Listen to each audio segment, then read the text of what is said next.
Bahujan Samaj party की मुखिया मायावती ने अपने भतीजे आकाश आनंद को बहुजन समाज पार्टी का उत्तराधिकारी घोषित किया है। इसके बाद से राजनीतिक हालात जो है वह बदलने लगे हैं, राजनीतिक पारा बढ़ गया है। कई सियासी दलों की तरफ से कई तरह की टिप्पणियां आई हैं। भारतीय जनता पार्टी के प्रवक्ता राकेश त्रिपाठी ने कहा है कि मुगलिया सल्तनत में ऐसा होता था जब ताजपोशी कर दी जाती थी, लेकिन लोकतांत्रिक परिवेश में यह संभव नहीं है। उत्तराधिकार परिवार में होता है, राजनीतिक दल में नहीं। राजनीतिक दल जनता से बनते हैं, कार्यकर्ताओं से बनते हैं। पार्टी का अध्यक्ष लोकतांत्रिक प्रक्रिया से चुना जाता है, किसी उत्तराधिकार से नहीं। ये राजवंशों में होता था, मुगलिया सल्तनत में होता था। लेकिन बहुजन समाज पार्टी जो मान्यवर काशीराम जी ने एक मिशन के रूप में शुरू की थी, वो कमीशन में बदली और अब पूरी तरह से परिवारवाद में डूब गई है। और यही कारण है कि आज बहुजन समाज पार्टी की हालत लगातार खस्ता हुई है। पार्टी के संस्थापक सदस्य एक एक करके पार्टी छोड़ करके चले गए और आज बहुजन समाज पार्टी ने जिस तरह से उत्तराधिकार तय करने का काम किया है, स्पष्ट है कि बहुजन समाज पार्टी पूरी तरह से समाप्त होने वाली है। आकाश आनंद को जिम्मेदारी तो दी गई है, लेकिन बहुजन समाज पार्टी के जो संस्थापक सदस्य थे वो बसपा का साथ छोड़ रहे हैं और बसपा खात्मे की तरफ है। वहीं समाजवादी पार्टी के प्रवक्ता उदयवीर सिंह का कहना है कि यह बहुजन समाज पार्टी का व्यक्तिगत मसला है और भारतीय जनता पार्टी के लोग कमेंट करने से पहले खुद के गिरेबान में झांक कर देख ले। वो भूल जाते हैं कि जिसको एक उंगली दिखाते हैं वो चार उंगली उनकी तरफ इशारा कर रही होती है। उनकी हैसियत नहीं है अमित शाह के बेटे के बारे में बात करने की। उनकी हैसियत नहीं है जिनको परिवारवाद के नाम पे गाली देते थे, सिंधिया परिवार को, जितेंद्र प्रसाद को और बहुत सारे भाजपा के पुराने नेता जो तीन तीन पीढ़ियां फल फूल रही हैं। तो क्यों इस तरह की बातें करते हैं? राजनीति में बातें सिर्फ आलोचना करने के लिए नहीं करनी चाहिए।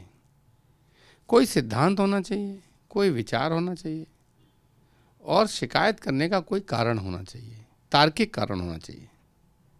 और सिर्फ न्यूज़ में, टीवी में आने के लिए राकेश त्रिपाठी कोई बड़ी बात पहचान नहीं है। बस किसी बहुजन समाज पार्टी, समाजवादी पार्टी के परिवार के किसी बड़े पदाधिकारी के बारे में कुछ बोल के अपने को न्यूज़ में बनाए रखना चाहते हैं।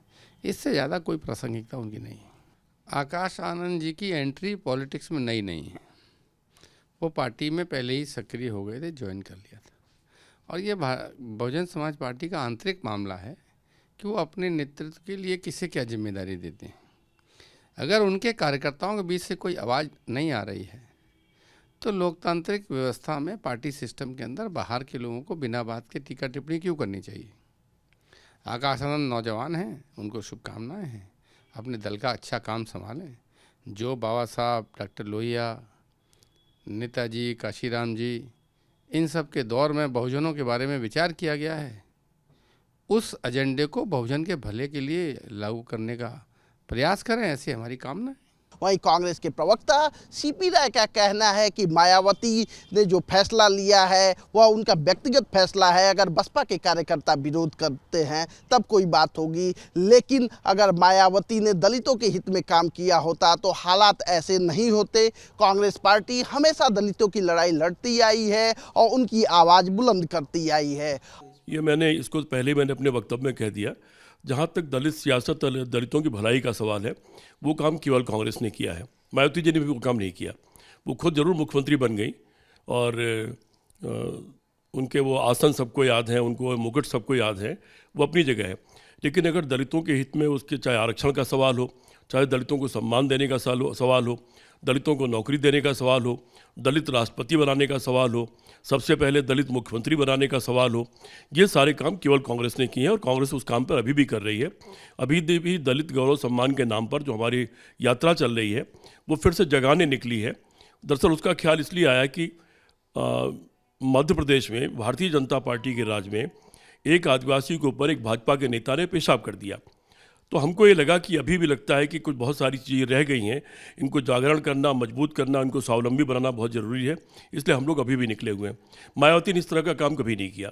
अब भाजपा क्या कमेंट कर रही है, वो कमेंट करने के पहले अपने गिरेबान में झांक ले, उसके पास भी काफ़ी कुछ देखने के लिए है इस तरह के। जहाँ तक मायावती के फैसले का सवाल है, ये उनकी पार्टी का अंदरूनी मामला है। ये ज़रूर है कि जो बाबा साहब अम्बेडकर ने जो रास्ता दिखाया था, जो काशीराम जी ने रास्ता दिखाया था, ये रास्ता उस तरफ जाता हुआ नहीं दिखता है। लेकिन उनकी पार्टी का अंदरूनी मामला है। जब तक उनकी पार्टी के खुद लोग इस पर मुखर नहीं हो या उस पर कोई बात न करें तो हमारे कुछ बात कहने का कोई मतलब नहीं है। अगर उनकी पार्टी उनके फैसले को स्वीकार करती है तो फिर ये उनका काम है। अब आने वाला वक्त बताएगा कि मायावती का यह फैसला बहुजन समाज पार्टी के लिए कितना लाभदायक साबित होता है और आकाश आनंद युवाओं को और दलितों को बहुजन समाज पार्टी से कितना जोड़ पाते हैं। कैमरा पर्सन राहुल चौहान के साथ दिव्येंदु राय, भारत एक्सप्रेस, लखनऊ।